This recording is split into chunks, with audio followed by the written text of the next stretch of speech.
Quando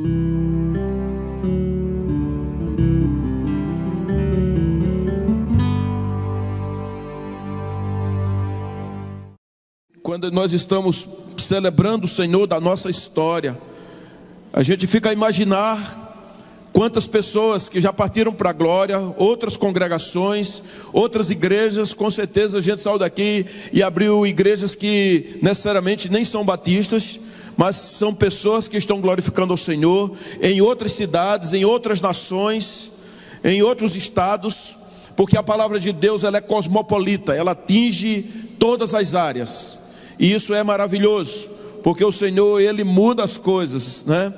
E você pode abrir a sua Bíblia em Mateus 11, 2 versículos apenas, 29 e 30.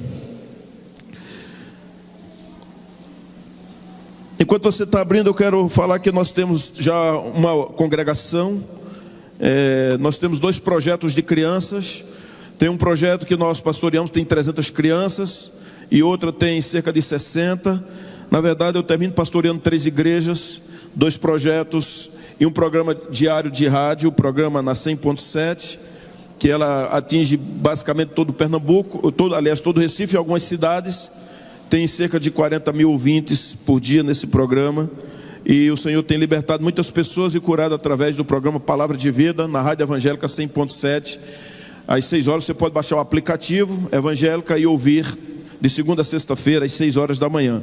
O programa eleitoral não nos atingiu, porque ele começa às 7, então a gente conseguiu ser salvo e ajudou a manter um grande público, que é a hora que o pessoal está saindo para o trabalho, levar os seus filhos nas escolas, e assim tem sido para a glória de Deus. Muitas pessoas têm sido curadas, se convertido, voltado à igreja, se libertado.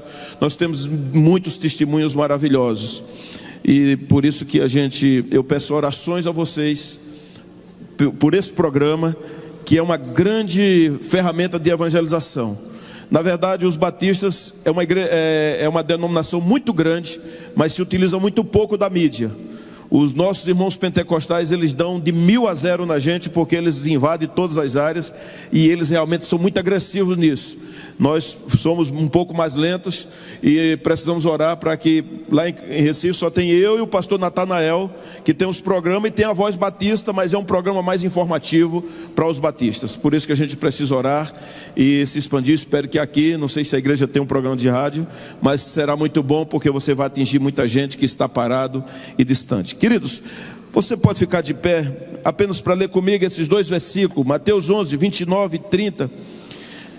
Diz assim na minha versão, que é a nova versão transformadora: tomem sobre vocês o meu jugo, deixe que eu lhes ensine, pois sou manso e humilde de coração, e encontrarão descanso para a alma. Meu jugo é fácil de carregar, e o fardo que lhes dou é leve. Senhor, muito obrigado. Teu servo já orou a meu favor, e mais uma vez eu peço que o Senhor tenha compaixão dessa amada igreja e daqueles que estão a ouvir à distância, e que o teu nome seja honrado continuamente, porque, Senhor, são 95 anos de uma agência do reino de Deus, celebrando o Senhor, a quem de fato faz a nossa história. Bendito tu és magnífico, tu és tremendo. Fala a nós, em nome de Jesus, amém. Glória a Deus. Podem sentar. Bonita essa igreja, fiquei vendo, tem um grande terreno. Orem para que nós possamos conseguir o nosso. Lá nós estamos numa área muito cara, pagamos um aluguel elevadíssimo, mas nós sonhamos também ter um espaço já próprio.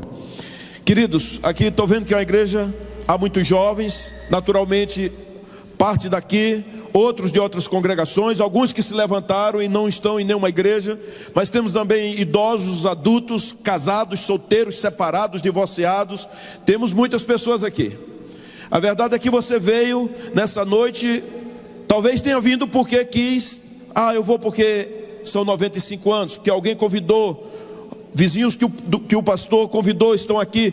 Mas mais do que isso, é você chegar nesse lugar e dizer: não só foi bonito, Que coisa bela, um colégio com 700 pessoas estudando, não é? Tantas coisas maravilhosas, uma clínica para atender as pessoas. Mas o fundamental é você sair daqui e dizer: a minha alma foi curada. Eu sou uma pessoa que de fato fui atingida pela graça de Deus, porque o Senhor, Ele é o Senhor da história, mas faz bem em dizer o Senhor da minha história, da minha caminhada, da minha peregrinação, da minha jornada, dos meus projetos, dos meus sonhos, da minha lida. É maravilhoso quando você pode dizer isso, quando você pode se expressar dessa forma. Acontece que nem todo mundo que está aqui está vivendo o êxtase espiritual, que nem todos que estão aqui significa que esteja vivendo um momento tremendamente maravilhoso de relação íntima com o Pai. As meninas cantaram aqui o lugar secreto, de estar ali na presença do Pai. Ouvimos as crianças cantando aleluia, tocando, louvando o nome do Senhor. Mas e você? E a sua alma? Qual a sua intimidade? Qual a sua relação no mundo plural, no mundo relativista, onde a verdade, são várias verdades, tão rapidamente, onde as pessoas que estudam aqui no Colégio Batista, mas quando caem na faculdade, às vezes em uma semana, esquece tudo que foi pregado e dito durante anos, mesmo na escola confessional. A estatística ela é sombria dos nossos filhos quando batem na faculdade. Em pouco tempo, parece que é tudo desconstruído, e são poucos universitários que saíram das igrejas, que ainda permanecem dando declaração viva da sua fé. É uma coisa absurda, devastadora. Às vezes, alguns pais, digo assim: pai, cadê seu filho? Ah, meu filho tem que estudar, porque o Enem está vindo aí, e ele tem que fazer, porque ele vai fazer para medicina, ele quer engenharia, a concorrência é elevada. Pastor, não dá para ele vir esses dias na escola, na igreja. Gente, você não sabe a armadilha que aquele pai está criando para o filho. Mas às vezes, quando dá 2 meses depois que ele já entrou na faculdade, está no curso, que eu pergunto: e o seu filho? Ele está estudando muito. E passam alguns dias, o pai se aproxima e fala assim: pastor, meu filho está com uma conversa estranha, está dizendo: olha pai, não é bem assim como nós cremos, ou como nós aprendemos. Há algumas coisas que nós precisamos questionar. Há mito na Bíblia. E eu vejo que a fé rasa, o relacionamento raso, você é engolido rapidamente por um sistema nefasto, por comunistas de carteirinha, por pessoas que não creem em Deus de forma alguma, e ele engole a você, os nossos filhos, com uma retórica tão bem montada, que a gente perde. Não é à toa que nós perdemos os nossos filhos na faculdade. Por isso que eu tenho conversado e quero chamar a nossa juventude, e também deve ser aqui, de que devemos conversar quem ele de fato vai encontrar. Como será o sistema na frente? É terrível. Poucos sobram com a lucidez da palavra de Deus. Amados, mas nós estamos falando, quando Jesus está dizendo aqui, primeiro ele diz no versículo 28, venham a mim, todos vós, que estão cansados e sobrecarregados, e eu vos darei descanso para as vossas almas. Nós precisamos pensar, deixa eu só abrir aqui,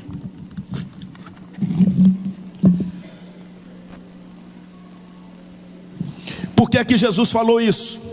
Pense bem, Jesus foi chamado de rabino, de mestre, e ele nasceu num tempo em que havia muitos rabinos, haviam pelo menos 2 escolas famosas a respeito de formação de mestres e de rabinos.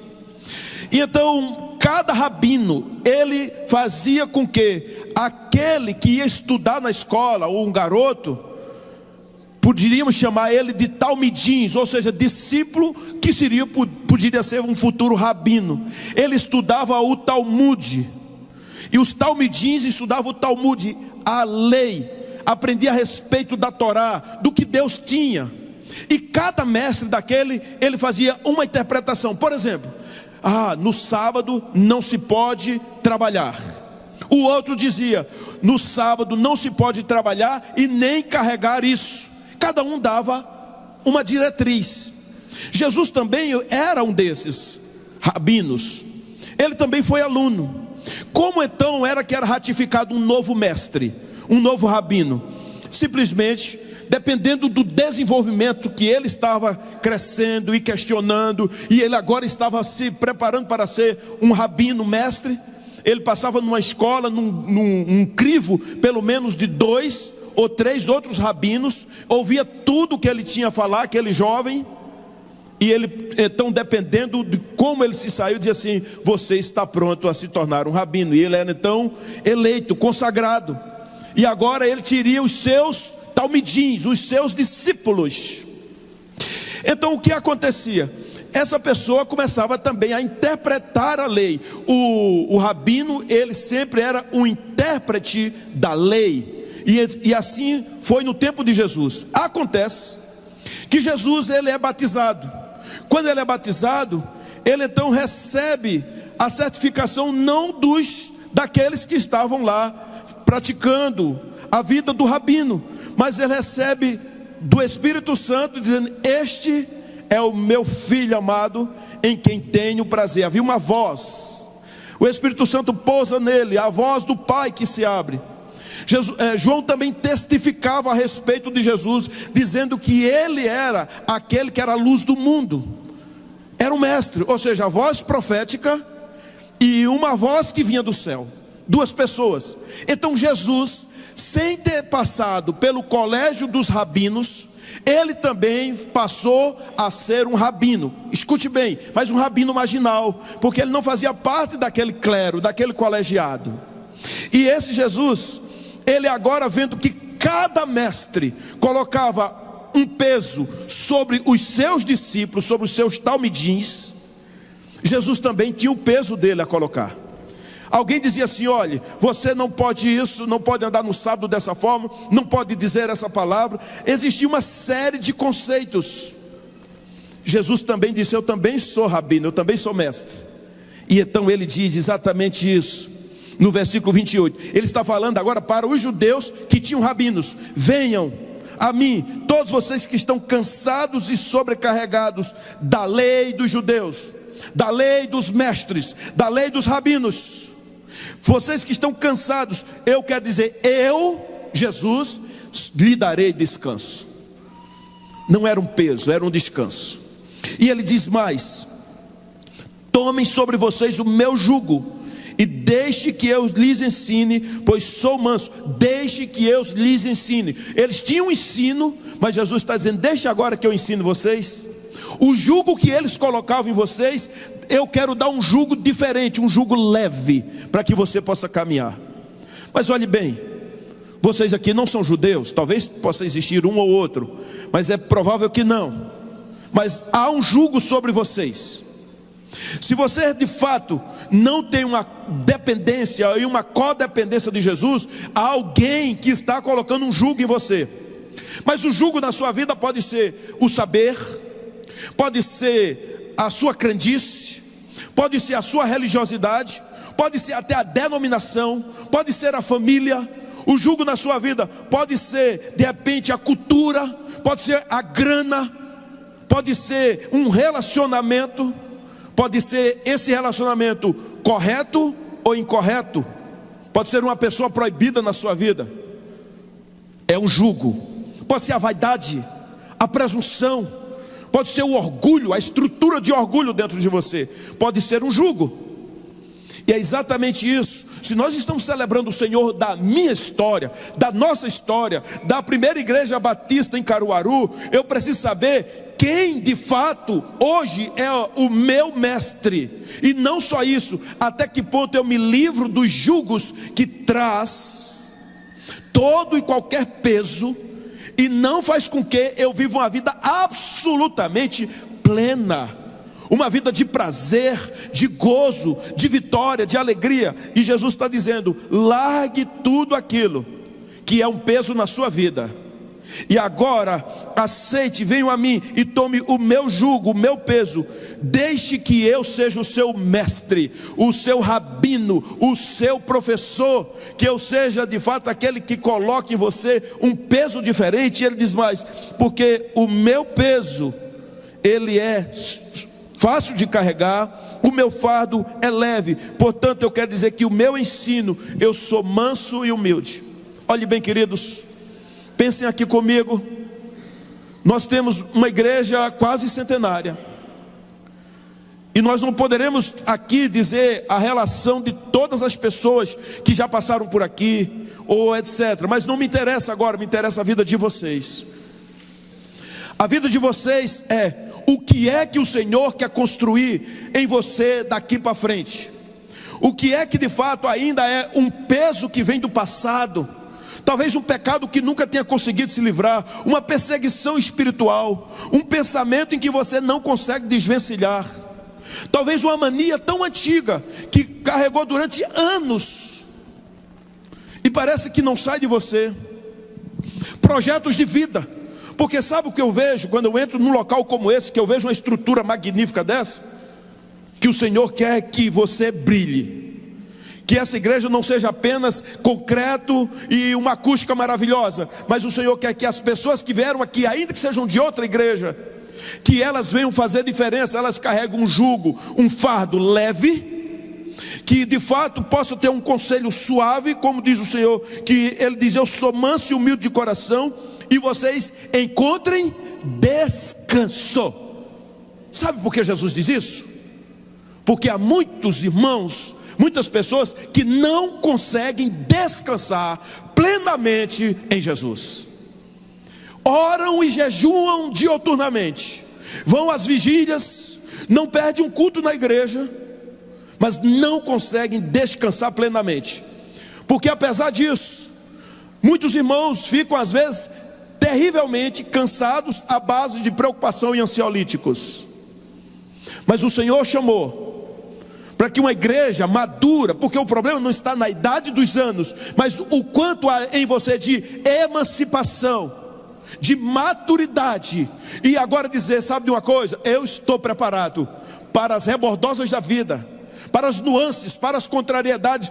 Pode vir, porque simplesmente eu já peguei o jugo de Jesus, eu já aprendi com o mestre, eu agora o fardo é leve, e nada mais faz dizer como Paulo diz lá em Romanos 8, ele fala assim: quem nos separará do amor de Cristo?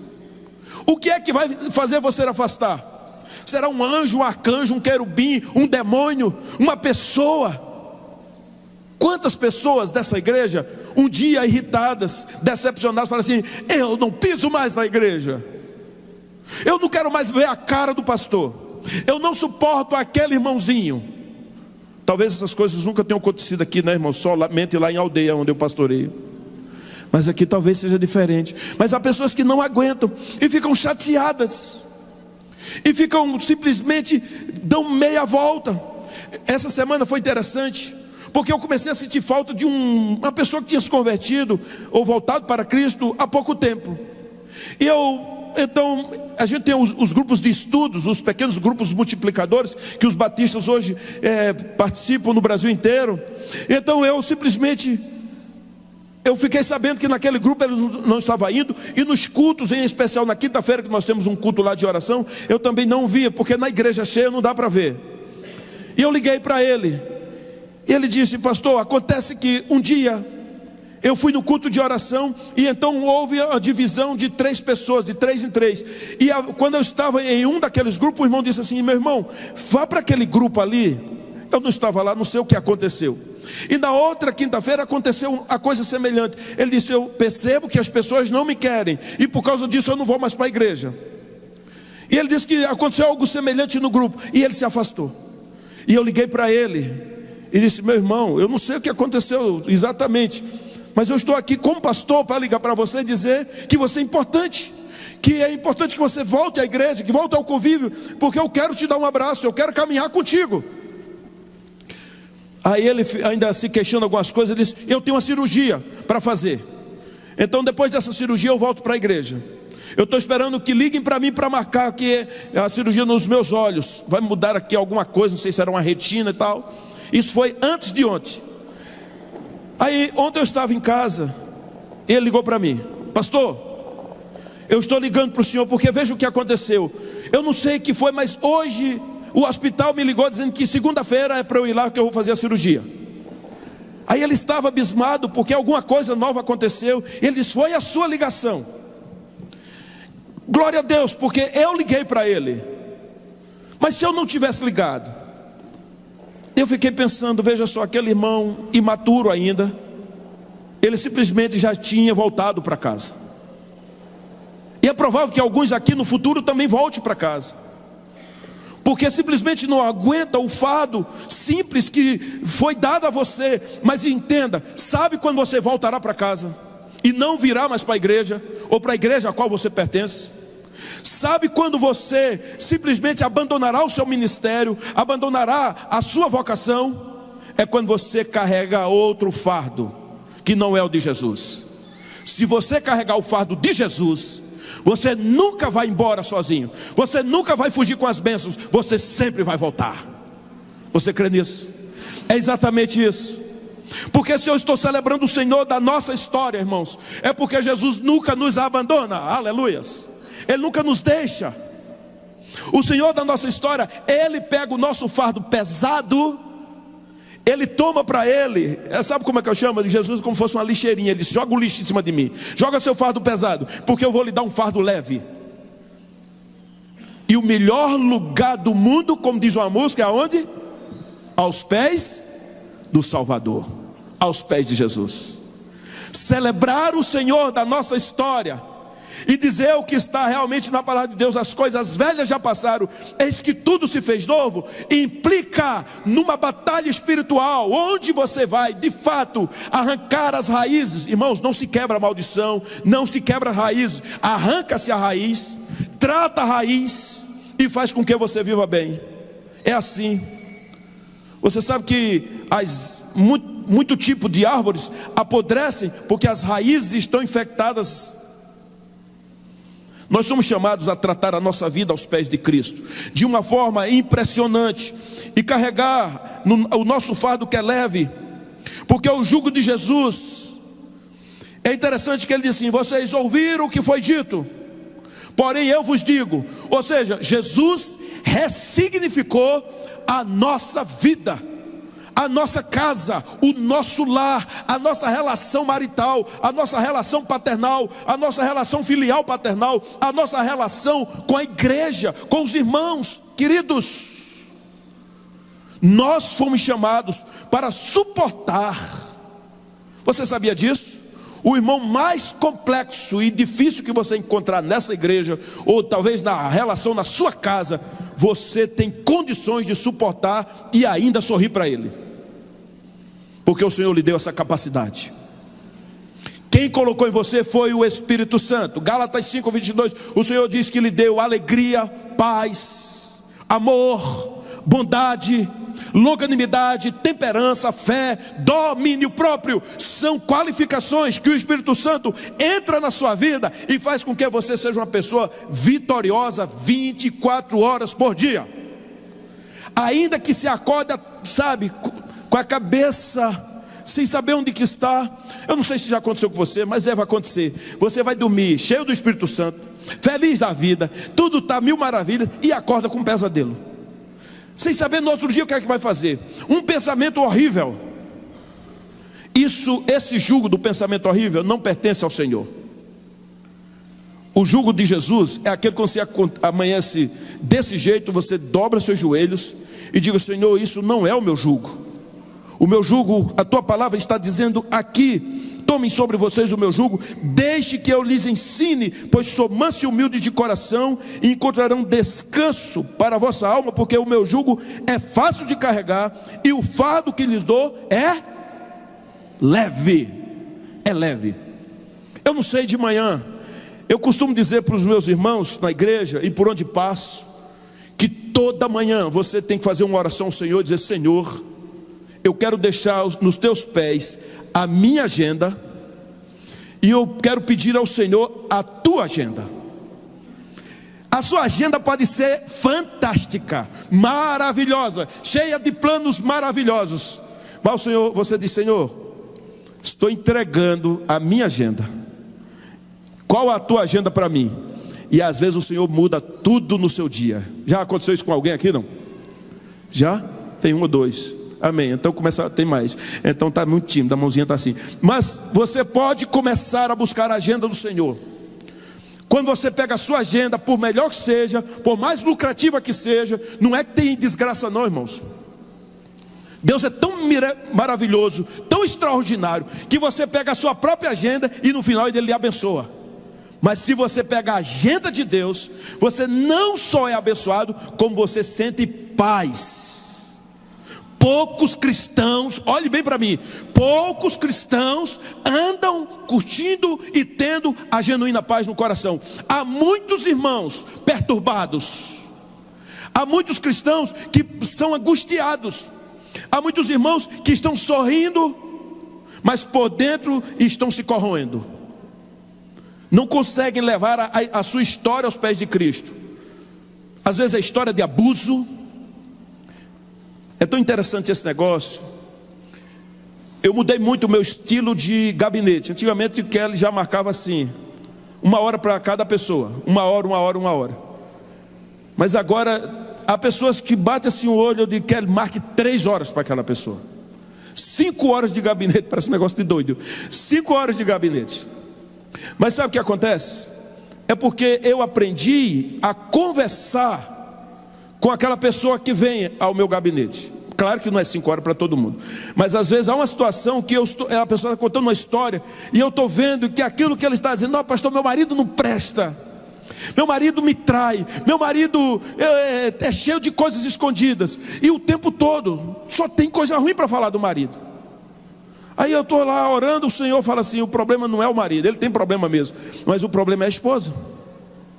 Aí você vai e diz: eu quero ouvir a sua história. Às vezes é simplesmente uma estrutura de orgulho que nada baixa, que o tempo todo olha para o marido e só bota defeito, põe defeito. Está carregando um jugo que Jesus disse: não te pertence. Quem transforma de dentro para fora é Jesus. Ele é o Senhor da minha história e da sua história. Ninguém mais muda. Agora, se eu fico batendo o tempo todo, acusando a minha mulher, falando disso, ela vai começar a rir para mim, vai ficar cara de pau e vai dizer: está tudo bem, querido. Só que por dentro ela sabe que ela é outra pessoa. E o marido vai dizer: está tudo bem, não, o que é isso? Mas por dentro ele é outra pessoa. Por isso que nós somos chamados a colocar o nosso fardo diante do Senhor em todas as áreas da nossa vida, as áreas mais obscuras, as áreas mais protegidas da sua vida. Porque você sabe que há coisas na sua vida que você protege a 7 chaves, mas que quando levanta a tampa é como um esgoto fedentino que está sangrando e precisa ser colocado diante do Senhor e tratado, e ter coragem. Se você não tiver coragem de expor aquilo diante do Senhor, e por que não dizer diante de uma pessoa de relevância, de confiança, que normalmente é o pastor, às vezes é a esposa do pastor, ou um irmão a quem você de fato sabe que tem caráter, que tem equidade, que tem equilíbrio, e eu preciso conversar uma coisa. Às vezes alguém vai trabalhar comigo e está passando tanto tempo: pastor, eu não durmo, eu sou um crente, eu tenho certeza da vida eterna, eu oro, leio a palavra, mas eu não durmo. Às vezes estou ouvindo até vozes, e você vai conversando e não vai. Irmãos, vamos conversar um pouco do seu passado, porque deve ter alguma coisa. Eu quero saber da tua infância, é assim mesmo. Porque quando você vai para um psicólogo, quando vai para um psicanalista, quando você vai para um analista, ele quer saber da sua infância. Quando vai para um médico, ele quer saber o que foi que o pediatra avaliou em você. Por que é que nós, homens e mulheres de Deus, nós não queremos saber? Ah, não, porque você pega 2 Coríntios 5,17, diz: as coisas velhas já passaram. Para que as coisas velhas tenham passado, se faz necessário que você coloque todas as coisas velhas no altar de Deus, e haja uma confissão, para que de fato haja uma libertação e uma cura completamente na sua vida, e você possa de fato andar sem neurose, psicose e outras oses da vida. Ser uma mulher curada, uma esposa curada, um homem curado, um marido curado, ele faz uma grande diferença dentro da casa e nas ruas. Um jovem curado, Mas como ele é curado se ele não conseguiu lidar com os traumas de abandono, de orfandade e de outras situações de abuso? Se antes ele não conseguiu levar aquilo à cruz e dizer: Senhor, sim, eu passei por isso, mas agora eu encontrei o Senhor da minha história, e Jesus está me curando completamente. E agora eu posso olhar inclusive para a cara do meu abusador e dizer: apesar do que você me fez, o Senhor Jesus me curou, e ainda mais, eu ainda amo você em Jesus. Só Cristo faz isso. Só o Senhor. Irmãos, olhe bem, ninguém vai tão profundo na nossa alma como Jesus vai. Certamente aqui tem psicólogos, então a gente costuma lidar com as áreas, não é, da alma da pessoa, do sofrimento, da dor. Nós queremos aliviar, mudar as coisas. Mas eu digo a você, não encontro nada mais tão fantástico e tão maravilhoso do que realmente a palavra de Deus, porque ela vai nos pontos mais obscuros da nossa alma. Então a gente pode falar a respeito do nosso Senhor, o Senhor da nossa história. Por isso, queria que você ficasse hoje por aqui, analisando profundamente, de que o Senhor, Ele quer fazer na sua vida, não somente lhe dar a salvação, mas Ele quer levar você para um nível mais elevado, um nível de fé muito mais elevado do que você já tem hoje, uma ousadia muito maior. Irmãos, pense bem, a grande maioria aqui pertence a essa igreja. Você já pensou se todos aqui fossem curados? Essa igreja, ela já tinha construído outros andares, esse terreno já era pequeno, tinha outras filhas, o pastor ia estar em êxtase. Puxa vida, é muita gente na unção de Deus, na graça do Senhor, andando realmente no poder da obediência. Mas o medo paralisa você, os traumas paralisam, a insegurança, a raiva e outras coisas que vêm. Então nós estamos celebrando 95 anos de história. Gerações já se foram, mas agora nós queremos saber da geração atual, a quem o Senhor levantou para fazer de Caruaru, de fato, um grande celeiro de missionários. Mas não só isso, homens e mulheres curados. Já pensou uma Caruaru se dobrando toda diante do Senhor, irmãos? Já pensou os bairros se convertendo ao Senhor, as ruas, diminuindo a criminalidade? É assim que eu creio. A Igreja Batista em Aldeia, quando ela nasceu, não foi porque eu quis. Eu estava dormindo e à noite o Senhor me acordou e disse: escreva tudo o que eu vou querer de uma igreja em aldeia. E eu entendo que a igreja que nasceu em aldeia, nasceu para fazer diferença. Ela tem que impactar os condomínios, os bairros, ela tem que fazer diferença. Caso contrário, não atingiu a maturidade. É uma criança ou uma adolescente, mas não é uma igreja madura. Nós fomos chamados para nos tornarmos uma igreja madura. A primeira igreja batista em Caruaru, ela foi chamada para viver um novo tipo de maturidade. E é a palavra de Deus que vai fazer isso em você. E, pastor, eu não sou dessa igreja. E agora? Lá na sua igreja você tem que fazer diferença. O pastor que está lá na igreja tem que fazer diferença. Não pode andar cansado, não pode andar arrastando o jugo. Esses irmãos dão muito problema. Meu irmão, aquela igreja, não sei, eu vou te falar, viu? Misericórdia. Isso é tão horrível, tão nocivo. E aqui eu vou apenas ilustrar isso com uma realidade que eu conheço, para a gente orar. Um pastor chegou contando uma grande história para mim do seu filho, que hoje só quer saber de drogas, que com problemas, não quer saber de igreja, está dando um trabalho incrível, um homem dentro de casa. Eu dizia: pastor, quando o senhor estava lá na igreja, o senhor só falava coisas boas para o seu filho? Ou os problemas que você tinha de gabinete, você chegava em casa: não aguento mais, não aguento mais. Eu falava. Eu digo: matou seu filho. Matou seu filho. Quer matar seu filho? Fale mal da igreja de Jesus. Fale mal dos servos. Contou uma história bem negativa.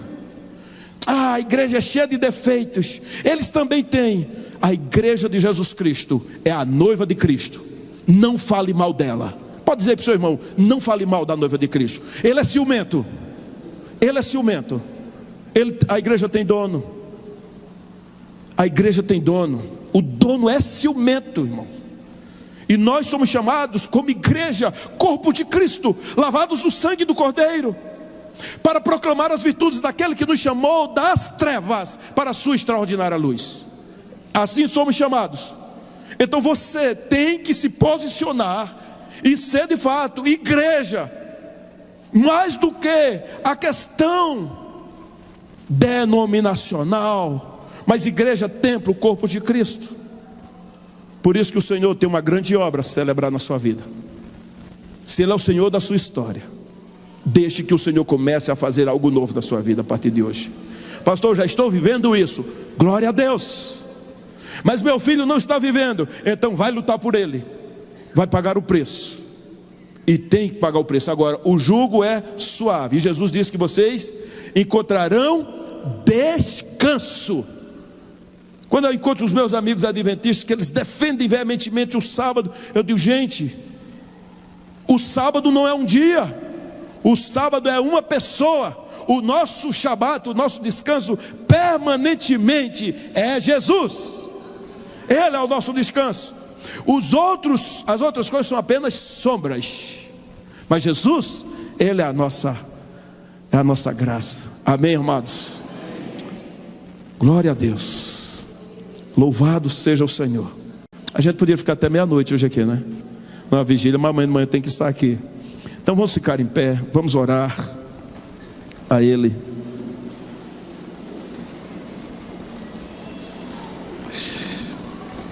Eu gostaria que amanhã você viesse, porque a gente vai orar amanhã, durante amanhã à noite, vamos orar. E eu creio que o Senhor quer fazer um trabalho completo em você. Por isso que eu sei que alguns vieram nessa noite para prestigiar. Amém, glória a Deus. Mas eu queria que você não ficasse apegado aos 95 anos, mas você ficasse olhando para a sua alma e sua relação com o Senhor. Isso é o que vai contar. Eu sei que o Senhor, Ele vai fazer uma coisa nova em você, de hoje até amanhã à noite. Esse é o propósito do Senhor. Deus está chamando, irmãos, o seu povo a acordar. E esse tempo é maravilhoso. Nada vai afastar você. Estava falando com a Kelly, enquanto a gente vinha no carro, olha, segunda-feira que vem, depois de amanhã às 8, pode ficar certo. Eu não sei quem que vai ganhar a eleição, mas diga a você, nada vai mudar comigo. E ela disse, comigo também não. Porque no outro dia a gente vai estar nos pés do Senhor, que é o nosso genuíno presidente, que não deixa a gente na mão, que não conta história de carochinha, que não tem nenhum fake na história. É tudo verdade em Jesus. Ele é a verdade. Ele disse, eu sou a verdade. As outras coisas são relativas. Por isso que nós não iremos perder o sono, porque 18 horas estaremos na igreja, cultuando ao Senhor no domingo próximo. E a gente não vai ficar, fulano está com tantos por cento. Quando terminar, quem é que ganhou aí? Ok, vamos para frente. Pode ficar certo disso. O mundo vai de mal a pior, mas os servos de Deus irão de médio para melhor. Você hoje deve ser melhor que ontem, e amanhã melhor do que hoje. Saiba disso, que o Senhor quer fazer uma coisa grande na sua vida. Curva sua cabeça, vamos orar. Enquanto alguns segundos vai colocando diante do Senhor, diga, Senhor, eu tenho que ser mais do que já sou. Talvez você carregue algum fardo pesado, uma preocupação, um pecado, um relacionamento troncho, talvez um negócio, nos seus negócios, suas finanças, até mesmo uma doença. Coloque diante do Senhor agora. Irmãos, Ele é o Senhor da tua história, é o Senhor da minha história, da nossa história. É o Senhor. Eu sei que o Senhor está com a mão direita estendida sobre nós nessa hora, porque Ele está olhando exatamente o nosso coração. Seja verídico diante do Senhor. Tenha coragem de dizer exatamente quem você é. Diga, Senhor, eu sou um frouxo, eu sou uma pessoa temerosa, eu sou até às vezes uma pessoa má, mas eu quero colocar diante de Ti. O Senhor quer lhe dar a cura. Desde que você exponha isso diante dEle. Pai querido, bendito seja o Teu nome. Como é bom estar aqui na Tua casa, louvando o Teu nome, Te servindo com alegria, tendo o Senhor como nosso Senhor, como aquele que nunca falha, como o nosso rabino, que não nos dá um jugo de peso, mas o Senhor dá um jugo leve, porque o Teu ensino, Senhor, é maravilhoso. O Teu ensino faz com que nós avancemos, porque a tua palavra diz que o Senhor é manso e humilde de coração, e que nós encontraremos descanso para as nossas almas. Senhor, é a tua igreja, que eu sei que só tem um descanso, é Jesus Cristo.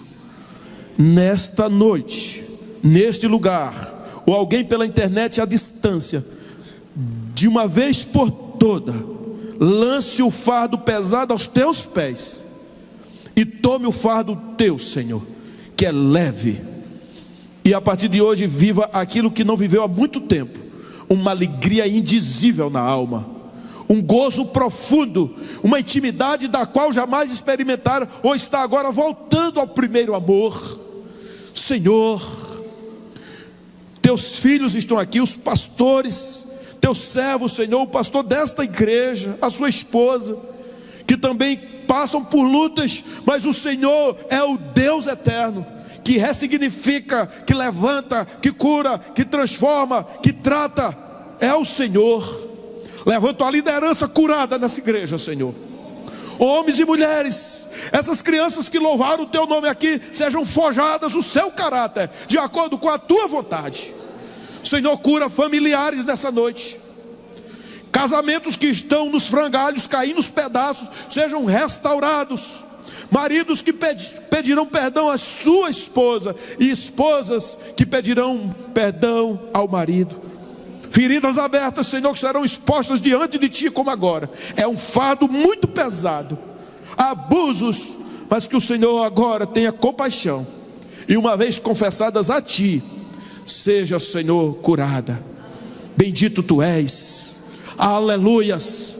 Por esses anos todos dessa igreja amada, por aquilo, por ser um farol na cidade de Caruaru, e por que não dizer no mundo, porque o Senhor levantou um povo para durante décadas proclamar a palavra maravilhosa, que é a palavra de Jesus, a única que de fato toca no cerne da alma. Oh Jesus amado, bendito Tu és. Aleluias, nós te damos, nós glorificamos a Ti, porque Tu és digno, Tu és santo, santo, santo. Aleluias. Oramos a Ti em nome de Jesus Cristo, o Senhor, que vive hoje e reina para todos sempre. Amém. Glória a Deus.